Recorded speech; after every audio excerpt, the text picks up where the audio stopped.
धाकड़ खबर, बेखौफजुमा बेबाक अंदाज। एक प्रचलन है देश में जहां पर हर प्रधानमंत्री के जन्म दिवस को एक प्रतीकात्मक रूप में मनाया जाता है। बच्चों से बहुत प्यार था तो चाचा नेहरू के जन्मदिन को बाल दिवस के रूप में मनाया जाता था। मुझे लगता है इंदिरा जी का जो अदम्य साहस था और जो उन्होंने किया उसको कौमी एकता दिवस रूप में मनाया जाता है।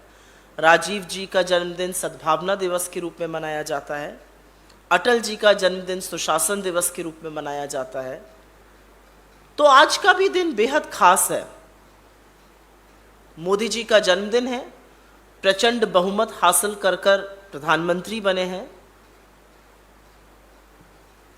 तो उनकी उपलब्धियों की खूब चर्चा हो रही है। लेकिन समझ में नहीं आता कि मोदी जी ने इतना कुछ कर दिया युवाओं के लिए और उसके बाद भी देश के युवा आज इस जन्मदिन को राष्ट्रीय बेरोजगार दिवस के रूप में मना रहे हैं। किस बात का आभार व्यक्त कर रहे हैं?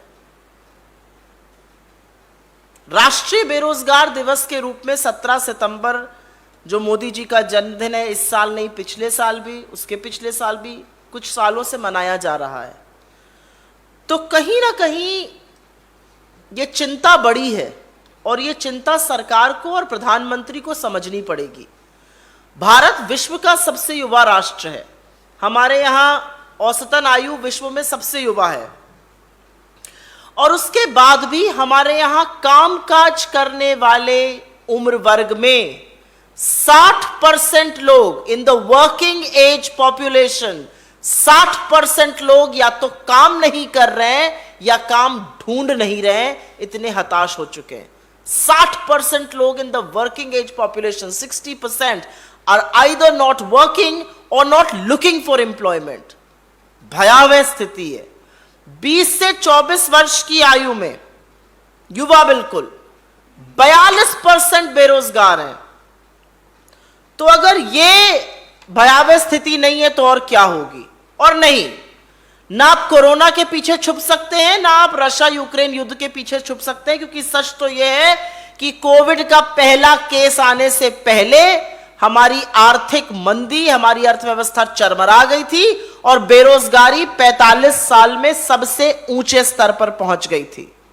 हालिया आंकड़ों के मुताबिक बेरोजगारी की दर 8.3% है।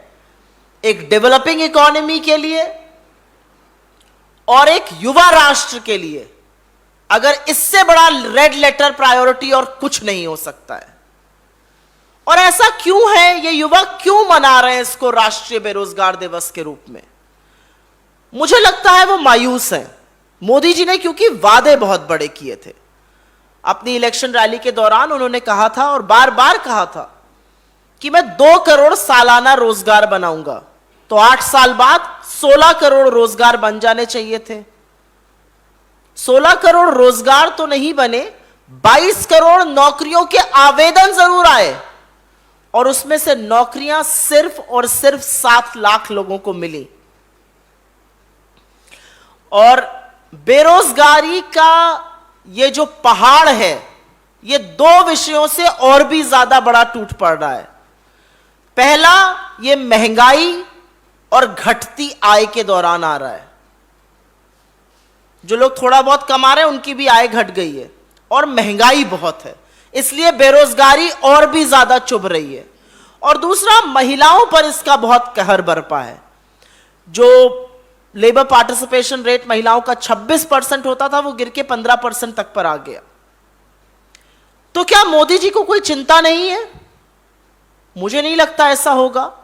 आंख पर पट्टी बांध लेने से सुनाई तो जरूर देता है क्या हो रहा है देश में, और उनको चिंता है, उनको रोजगार की चिंता है। ये मैं दावे के साथ इस मंच से कह सकती हूं। हां, वो चिंता एक व्यक्ति के रोजगार की है। अमित शाह के सुपुत्र श्री जय शाह जी 2019 में बीसीसीआई के सचिव बने। उनका कार्यकाल 3 साल का था, खत्म होना था, नियम के अनुसार उनको रिटायर होना था। लेकिन अब बीसीसीआई का संविधान बदला जाएगा और उनको 3 साल तक रोजगार सुनिश्चित किया गया है। लेकिन आपके बच्चों को 4 साल की नौकरी के बाद 23 साल में रिटायर कर दिया जाएगा। यह प्राथमिकता है सरकार की। सरकार की प्राथमिकता यह है कि 60 लाख सरकारी पद केंद्र और राज्यों में खाली पड़े हैं, उसके बारे में चर्चा नहीं होगी। 2-2 साल तक सशस्त्र बलों में और आर्मी में भर्ती नहीं होगी, और जब युवा रोजगार मांगेगा तो उसको 4 साल का रोजगार मिलेगा, और वो भी तब जब उसको 23 साल में रिटायर कर दिया जाएगा। यह युवाओं की चिंता है उनकी। तो ऐसा क्यों है कि स्थिति इतनी ज्वलंत है और मुद्दे पर बात नहीं होती है? आप बेरोजगारी पर बात करके, मैं चैलेंज के साथ कह सकती हूं, यहां पर दिखा दीजिए, नहीं बात करेंगे। और इसीलिए हमारे कुछ सवाल हैं। पहला सवाल यह है कि वो 2 करोड़ सालाना रोजगार कहां है? क्या वो हवाबाजी थी? क्या वो जबानी जमा खर्च था? उसके लिए आप माफी कब मांगिएगा? दूसरा, 60 लाख सरकारी पद खाली पड़े हैं। अभी मैं निजी क्षेत्र की तो बात ही नहीं कर रही हूं, केंद्र और राज्य सरकारों को मिलाकर वो क्यों खाली पड़े हैं? तीसरा, बड़ा रोजगार बनाने वाले जो उपक्रम होते हैं वो एमएसएमईज होते हैं, लघु मध्यम सूक्ष्म उद्योग जो होते हैं, वो बैकबोन ऑफ द इकोनॉमी होती है, वो बड़ा रोजगार बनाती है। उनके लिए क्या प्लान है? उनका पैसा बकाया है? डिमोनेटाइजेशन, पहले नोटबंदी के दौरान उनको मारा गया, अब उनका पैसा, तमाम पैसा बकाया है। वित्त मंत्री जो कहती हैं वो कोई सुनता नहीं है।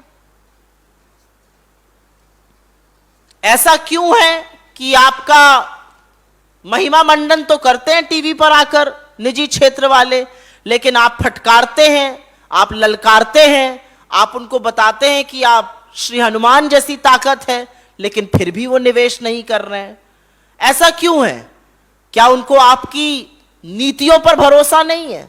निवेश, investment is an act of faith.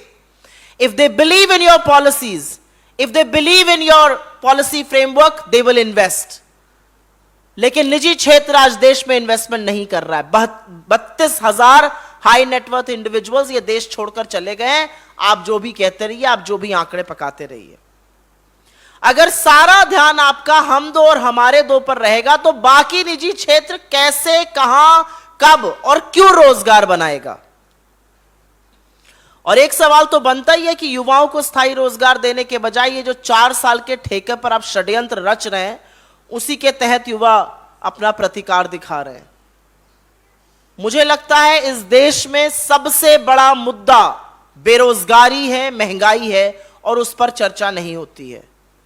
हम मोदी जी से यहां इस मंच से अपील करते हैं, आपका 72वां जन्मदिन है, आपको पुनः बधाई देते हैं, और मैं वाकई में दिल से कहती हूं कि मुझे दुख है इस बात का कि आज इस देश के युवा देश के प्रधानमंत्री का जन्मदिन राष्ट्रीय बेरोजगार दिवस के रूप में मना रहे हैं।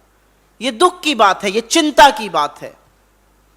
अभी आपके पास 2 साल और हैं, युवाओं को रोजगार दीजिए, युवाओं के हक की बात करिए, और यह याद रखिए कि कोई भी इतिहास में इमारत बनाने से, गारे मिट्टी की इमारत बनाने से याद नहीं किया गया, अपने मजबूत इरादों से, अपने काम से, उससे याद किए जाते हैं लोग। इमारत नहीं, इरादा बुलंद करिए। जिस रोजगार का आपने प्रण किया था वो रोजगार दीजिए, क्योंकि ये दुख की बात है कि देश के प्रधानमंत्री के जन्मदिन के अवसर पर इस देश का युवा राष्ट्रीय बेरोजगार दिवस मना रहा है।